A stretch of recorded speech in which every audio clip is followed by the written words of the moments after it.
Hi, Neca. Hi. I'm doing my monthly check-in with how you're doing amongst all the activism that you do, and especially being the one-year anniversary of George Floyd, and we know how heavy that can be. Just how are you dealing with it? How are you staying on top of everything and just continuing to do you? Yeah, well, we've been engaged as a union and as players when it comes to obviously, our activism and bringing change to democracy as it pertains to Black lives in America. And lately, we've had a few social justice council meetings addressing many things, including the George Floyd Justice and Policing Act. And today it brings a lot to the surface, especially with the little change that we've experienced. Of course, there's legislation that has to be made in order for things to get better. Some ounce of progress towards violence against Black people in America. And so we've done our research on what the act includes, how it can get passed, and right now we're really looking to call on people to call on their senators to make sure that they vote the Policing Act in, because we need change, especially in a year. The amount of violence, specifically police violence on Black lives, that we've experienced since the murder of George Floyd. And then, particularly personally, what's bringing you joy nowadays? Let's lighten it up a little bit.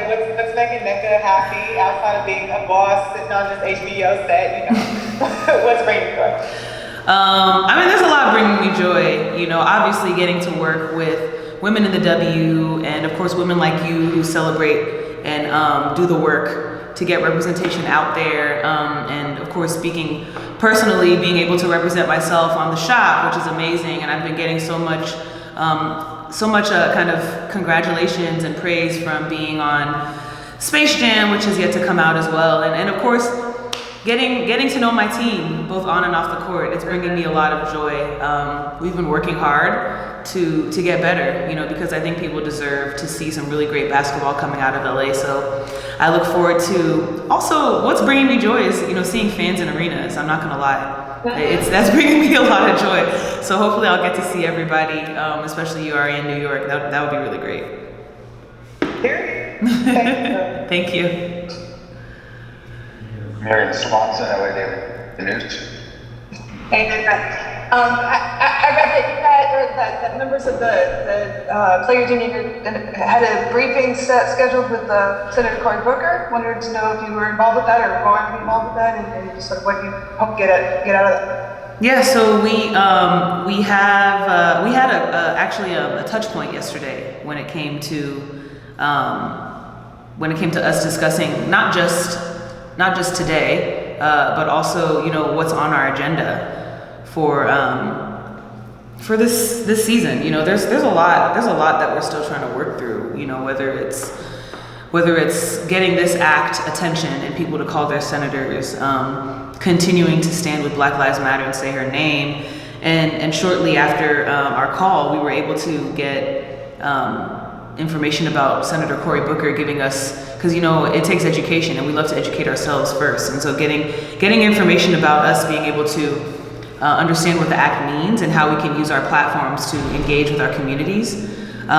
So that was all our WNVPA staff. That was really, really great of them for that type of resource, and we're just looking forward to continuing on educating ourselves and really making the change that we want to see. It's imperative for people to continue to engage outside of the fervor that we feel in election years. We have to constantly be aware of what's going on, and I think that that's something that we're really harping on. And I know Senator Booker is really doing a good job of educating us so we can be better citizens too. Well, thanks. I'll go to Kamari Jones Jr. with the LA Sentinel. Hey, what's going on, Neca? You're wearing many hats right now. You're doing wonderful things. This week you have an episode in the shop that's going to be released. With Jay-Z, LeBron James, and Cardi. Can you just elaborate on, just give us insight? What should we expect, and also can you elaborate on the next evolution for you as well? Sorry, what was the last part? Just elaborate on the next evolution for you as well, just as far as women's rises in sports and media and things of that nature. Oh yeah, sure. I mean, it was such an honor to be included on the shop, and after the pandemic, I think it was the first production that they've been able to put together after the pandemic. Of course, I've met LeBron, and Mav, of course, but to be able to sit with Hove, Bad Bunny, and Paul Revere, it was a great experience. Probably one of the most favorite things I've done so far, maybe outside of Space Jam, but it's great to sit down with like minds with varied passions and backgrounds. It was a fun time, honestly, and to be able to learn so much about what makes other people great, and for me to be in that room, it was such an honor. I don't really know what the evolution holds for me when it comes to media specifically, but I certainly am an advocate for women's sports through and through, and I see myself continuing to do that even after I'm done playing. We have time for 2 more. We'll go to Chris Camella, Nightcast Media. Hey Neca, how are you today? Good, how are you? Good.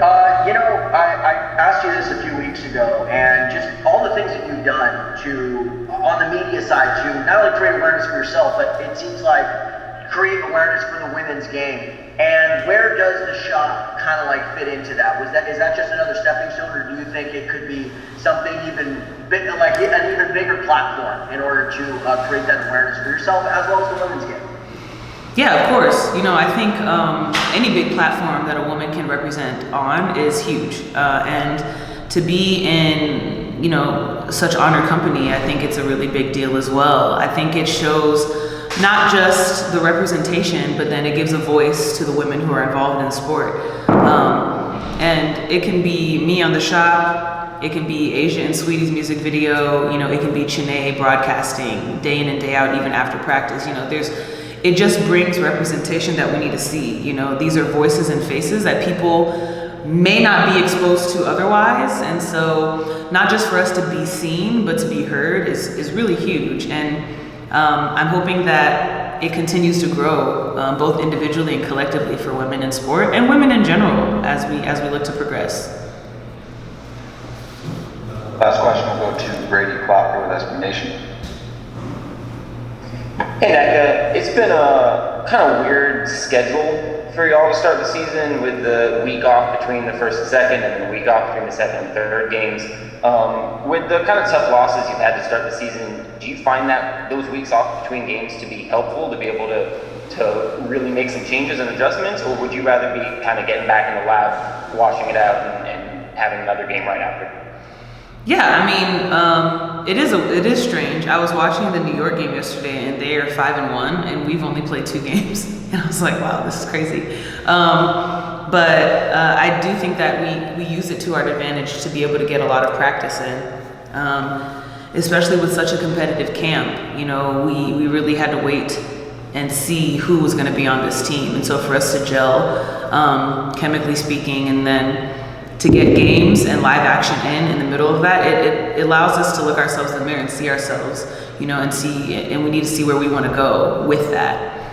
So yeah, the schedule's weird. Although I will say this, I do feel as though since I've been a Spark, a lot of times we are hit with a 1 game in 1 week, or maybe 2 games in 1 week, and then a long road trip. But I think that it seems a little bit more exaggerated this year with 2 games in 2 weeks, but we're using it to the best of our ability to get better. So we've gotten a lot of great practice in. Hey, Arella. Hey. After watching the film against Vegas, individually, what are some things that you thought you did well, and then what are some opportunities you thought you may have missed? After watching the film, I actually just got finished watching it with Coach, but We just seen that, I could skinny up on a lot of the screens, like on defensive wise, and just a lot of small minor details that would help me just move more efficiently on defense. We looked at some offensive clips and just being sure of my reads and going with the flow. I think I was just second guessing a lot of the reads, and it just caused confusion within the offense. Go to, apologies if I'm getting your name, I haven't seen it before, Brianne Ingram with FI360. Hi, it's Arella. Hey. Yes, yeah, I'm new, so that's why. But Okay, is it Brianne? yes, it's Brianne. You can just call me Bree. It's fine. Okay. Okay. Hi, Arella. So, as a rookie, what is one of the major keys that you are learning throughout this process as you play your first few games of the season? I think the major thing is just being confident and being coachable. Miriam Swanson, LA Daily News. Hey, Ron. I wondered, what's been your impression of Neca now that you've been, working with her for a couple weeks now, and obviously, and are you gonna watch her episode of The Shop? Are we looking forward to that? Oh yeah, of course.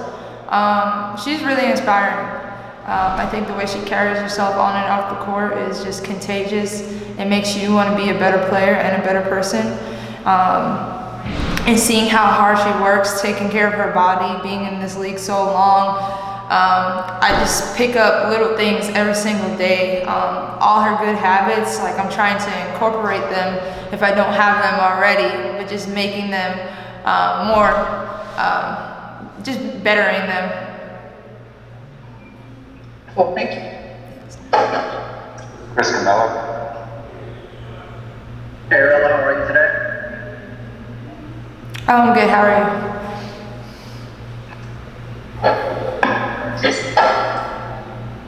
Come back. Okay.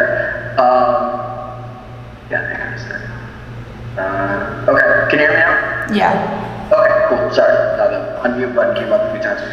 No, just building on that question with Neca, how do you think her appearing on a show like The Shop with LeBron and Jay-Z and others brings more awareness to the women's game? How critical is that in your opinion? It's huge because people are gonna hear us out instead of, have their own opinions about women's basketball and just what the game means to them. I think people are going to tune in. Their audience is going to tune in, and it's going to have an effect. And people are going to just hear our side without the social media in the middle, like the middleman. So I think it's huge for us, and it's going to draw a lot of attention. Sylvia Guevara, Beyond the W. Hi, Arella. Just a quick question. What has been the most challenging part about the WNBA as a rookie and things you have picked up quickly so far? I think the most challenging part has been just learning to play with other people. You come from college and you're almost playing with the same people. I've been playing with the same players for about 3 years straight now. So I'm used to their time and the way they like things, where they like the ball, all that stuff. Those small details make a huge difference. I think it's just getting used to playing with new people in such a short amount of time, because I've only been here for a week and some change. So getting used to them and the pace and how, different coaches like things. Time for 2 more questions. John W. Davis, Winsider. Playing on a team that's still finding its identity can be a great opportunity for a young player. What do you think you want to do to solidify your role on the LA Sparks? I think being confident in my abilities, just listening to Fish and hearing how he wants to score. I know my identity as a scorer, and I'm confident in that, and I'm confident in the work that I put in. That's always going to come with me. So I think it's just being confident and finding it within the flow and learning to play with others. So finding that my identity within the team is going to be a major major factor this year. Thank you. Last question for today. Sabrina, did you still have a question? Yeah, I was kind of going to ask what John asked, but just building on that a little bit, is there anything like specifically in your game that you just haven't had a chance to bring out, in the first 2 games? Because like you said, you've only been here for like 10 days or so, right? Yeah, I think I've been playing off the ball a lot, which it's okay with me. I feel like I could still make an impact off the ball, but talking to Fish, and he's cool with me coming off pick and roll situations. So I think incorporating that and building the trust within my teammates and stuff like that within the pick and roll offense, I think I will play a big role. Hi, Coach. How are you? Good, Sylvia. How are you? I'm good, thank you. With back-to-back games with Chicago Sky, what are you looking forward for the team to do better this time? Well, I think continuing to, learn how to play basketball together, as a group. A lot of new members, new personality, new styles of play, and, continuing to break through, the lack of connection that comes from, just people learning one another. If you're involved in offensive and defensive situations that require communication, require you to understand the way players like to receive the basketball, who's gonna pop, who's gonna roll, where can I put the basketball? If I throw a really good bounce pass to one teammate, she's good catching it off the bounce. Other teammates, if you bounce it, they don't catch it well, so you have to make an air pass. Like, there's just a lot of little things that, especially on the offensive end, that you have to learn about one another. And so hopefully we'll look a little better on that end in terms of what we're trying to accomplish. And I think that'll help us defensively as well. We haven't been as good as we're capable of being on the defensive end, and I think a lot of that is tied to some of the lack of success offensively, and not because we aren't getting shot opportunities or offensive opportunities, just not converting at the rate that we need to in order to be successful. Miriam Swanson, LA Daily News. Hey, Coach Fisher. Hi, Miriam. You all right? Good, how are you? Good. Hey, so I remember you saying that you were a big fan of Jay-Z's. Yes. And obviously, Neca is going to be on the shop this week as part of a group including Jay-Z. Do you know him at all? And then also just like, what does it mean for, a member of the Sparks to be on a platform with, one of the greatest, if not the greatest rappers of all time? I wouldn't say I know him. Like, I don't know his kids' birthdays and like things that, Sure. when you know somebody like really personally. But, we've met a few times and had exchanges.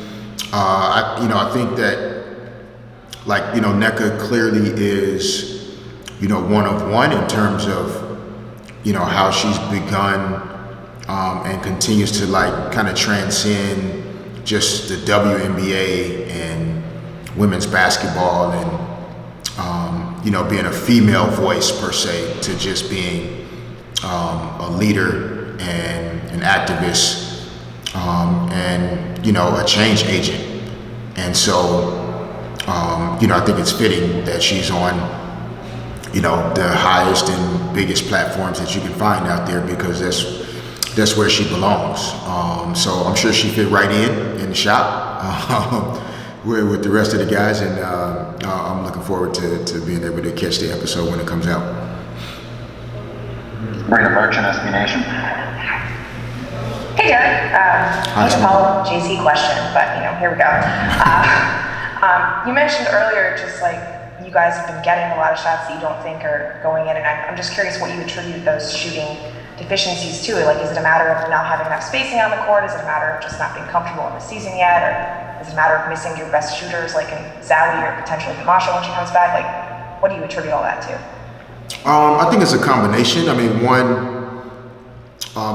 Some of it I think does start with like when you are being asked to do different or new things offensively. then even on shots that you're capable of making or you normally would make, like you're just not as relaxed and confident in shooting those shots because they're coming from new places on the floor. We're asking you to recognize shot opportunities or when to make plays that are different than what some players have been asked their entire career. So I think it takes time to settle into those. Other aspects of it are, yes, like our spacing, hasn't been great, but again, like it's not like we haven't, had good shot opportunities.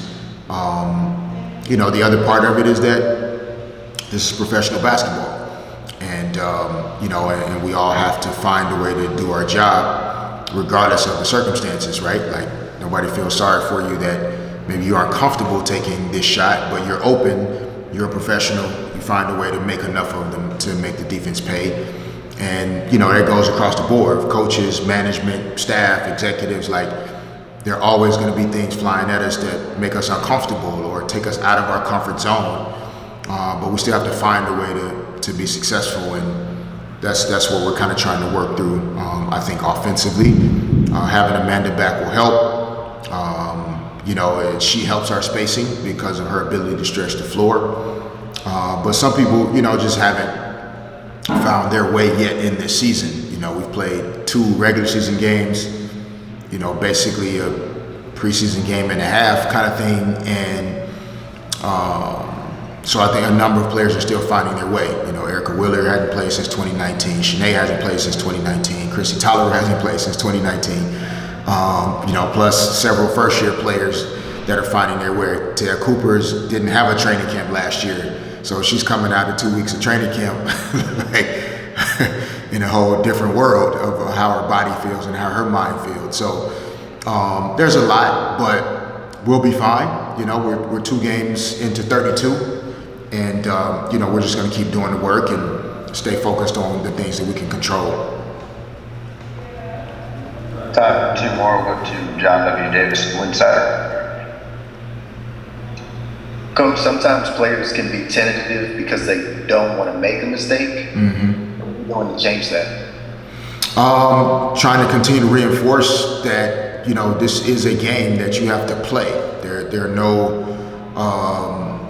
you can't think too much about doing exactly what I asked you to do and not play the game and be fully present in the moment that presents itself at that time in terms of recognizing, what I need to do as a player at that time. We may have, defensive coverage or, an offensive, key that we want to focus in on, but, players still have to be able to go and play basketball, and we're continuing to encourage those things verbally, but also trying to continue to take advantage of, this space that we've had in between games to work on those things in practice and in our workouts that enhance players' ability to relax and not think so much when they find themselves in these situations. And, some of it comes from just I think historically the way we've taught the game to women players, right, and to female players, that a very scripted and orchestrated way of playing basketball, and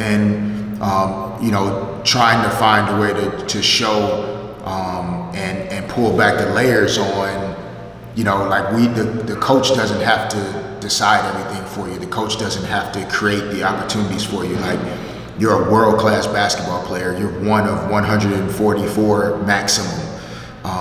That means you can play, and you don't need somebody to hold your hand to tell you that. So, like I said, we'll continue to reinforce it verbally, but our job and my job is to try and make sure we're working on those things in practice in a way that can start to carry over into the game. So, our players are doing what we ask them to do as much as possible, and we're going to keep holding ourselves accountable to trying to help put them in better positions out there. Last question for Coach. We'll go to Brady Clark for SB Nation.